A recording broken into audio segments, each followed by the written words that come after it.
Buonasera e ben ritrovati con l'informazione flash di New Sicilia, i principali titoli del pomeriggio. Apriamo da Palermo, dove il caso Mondello arriva in commissione antimafia. L'assessore regionale al territorio Giusy Savarino è stata infatti ascoltata oggi a Roma e ha chiesto più controlli della Guardia Costiera e tempi più rapidi per le certificazioni antimafia delle aziende balneari. Savarino ha spiegato di aver illustrato alla commissione l'iter che ha portato alla decadenza della concessione alla Italo-Belga e ha ribadito che l'obiettivo della regione è garantire trasparenza, legalità e una spiaggia pienamente fruibile per cittadini e turisti.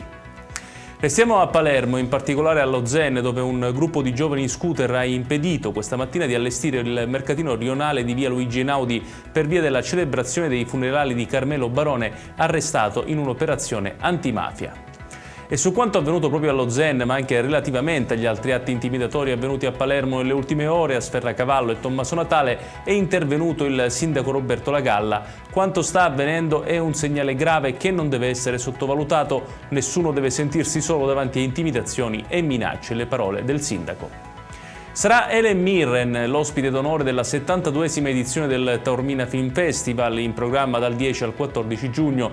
All'attrice britannica verrà consegnato il premio alla carriera durante una serata speciale dedicata ad Anna Magnani. Il 12 giugno al Teatro Antico è prevista anche la proiezione della versione restaurata di Bellissima di Luchino Visconti nel 75esimo anniversario del film.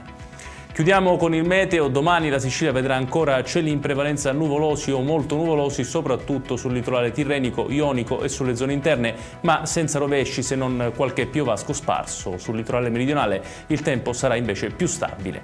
Ed è tutto per questa edizione. Tutti i dettagli su queste notizie li trovate come sempre sul nostro sito www.newsicilia.it. Grazie per averci seguito e buon proseguimento di serata.